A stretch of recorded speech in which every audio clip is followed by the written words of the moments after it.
BJP इधर नायडू को मना भी नहीं पाई थी, उधर महाराष्ट्र में हो गया बड़ा खेल। राहुल गांधी की नीति चंद्रबाबू नायडू को कबूल, नीतीश और शिंदे भी देंगे साथ।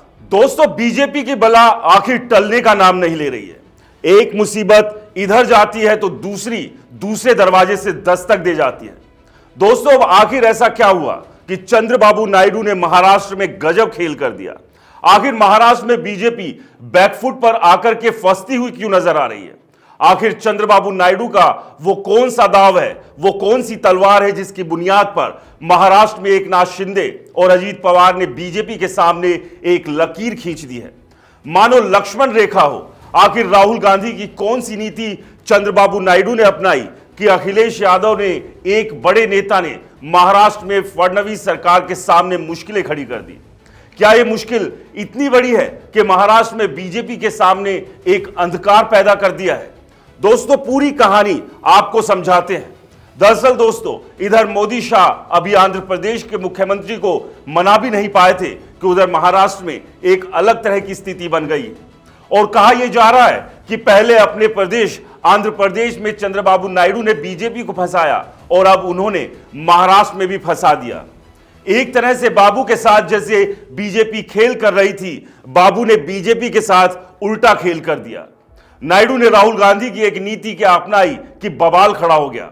बीजेपी की समझ में यह नहीं आ रहा है कि करे तो क्या करे। बीजेपी सोच रही है कि कहे तो क्या कहे।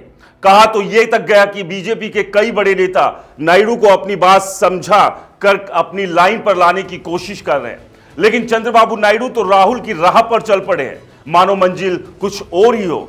उन्होंने बीजेपी की बात को खारिज कर दिया और नायडू का वैसा करना अब आंध्र प्रदेश के बाद महाराष्ट्र में भारी पड़ता हुआ बीजेपी पर दिख रहा है। इसलिए बहुत सारे लोग ये कह रहे हैं कि बीजेपी महाराष्ट्र के अंदर लड़खड़ा रही है। एक तरफ महाराष्ट्र में शिंदे ने 3 दिन में फिल्मी अंदाज में कुछ ऐसे बयान दिए जिससे बीजेपी हिली हुई दिख रही थी, और इसी बीच में नायडू का उदाहरण देकर अखिलेश के एक बड़े नेता ने सीएम फडणवीस और पीएम मोदी को फंसा दिया।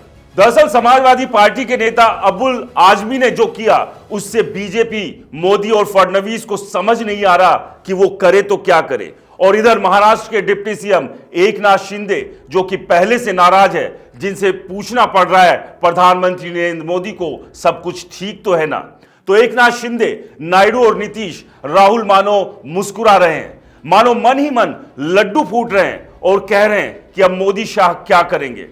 दोस्तों, दरअसल महाराष्ट्र में अखिलेश के खास और सपा के कद्दावर नेता अबू आसिम आजमी ने महाराष्ट्र के मुख्यमंत्री से कहते हुए एक मांग रख दी कि आप ही के सहयोगी नेता, आप ही के आंध्र प्रदेश की सरकार के मुख्यमंत्री नायडू ने जो फैसला आंध्र प्रदेश के लिए लिया है, जो चीज वहां लागू की है, आप उसे महाराष्ट्र में भी लागू करें। इससे अल्पसंख्यकों को बड़ी राहत होगी। अब दोस्तों, फडणवीस, बीजेपी, मोदी, शाह इसमें फंस गए हैं। इनको समझ नहीं आ रहा कि वो महाराष्ट्र में अब क्या करें, क्योंकि इन्हीं की एनडीए सरकार ने आंध्र प्रदेश में ऐसा कर रखा है जिससे मुखिया उनके केंद्र के सरकार के सबसे मजबूत बैसाखी चंद्रबाबू नायडू ही है।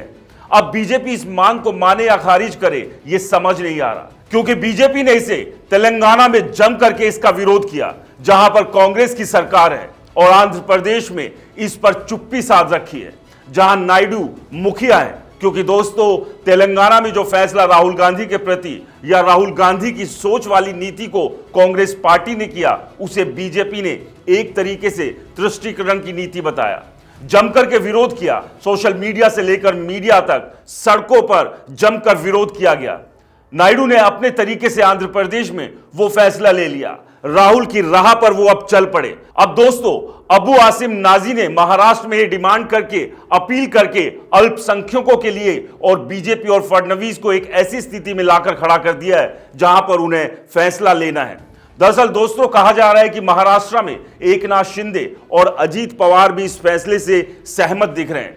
यानी कि महाराष्ट्र में अजीत पवार तैयार है कि साहब इस फैसले को महाराष्ट्र में लागू कर दिया जाए, क्योंकि अजीत पवार ने मौजूदा वक्त के जो लोकसभा विधानसभा का चुनाव हुआ महाराष्ट्र में बीतों दिन, उसमें किस तरीके से एक तरीके से मुस्लिम प्रो राजनीति की, अल्पसंख्यक प्रो राजनीति की। इसलिए उन्होंने कहा था कि योगी आदित्यनाथ का वो नारा कि बटेंगे तो कटेंगे वो सिर्फ उत्तर प्रदेश में चलेगा, यह महाराष्ट्र है, ये यहां नहीं चलेगा। तो ऐसे में वो तो सहमत है। एकनाथ शिंदे जिनकी राजनीतिक धुरी और उनके सारे नेता जिस अंदाज में अल्पसंख्यक समाज से आते हैं, वो अब इस बात को लेकर सहमत है।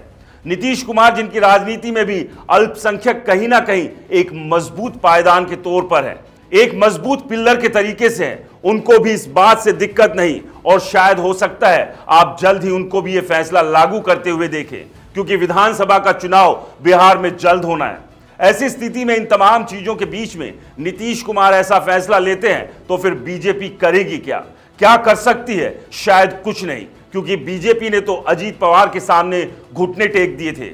जब अजीत पवार ने महाराष्ट्र में कहा था कि साहब बटेंगे तो कटेंगे का नारा मुसलमानों के प्रति या फिर अल्पसंख्यकों के प्रति एक अलग तरह की भावना पैदा कर रहा है, और इस भावना के साथ हम चुनावी मैदान में चुनाव प्रचार नहीं कर सकते हैं।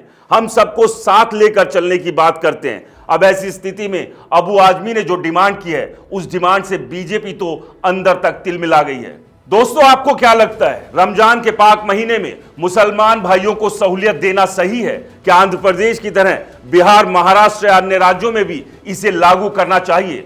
दोस्तों, आपकी क्या राय है? हमें राय कमेंट्स कर जरूर बताएं। नमस्कार।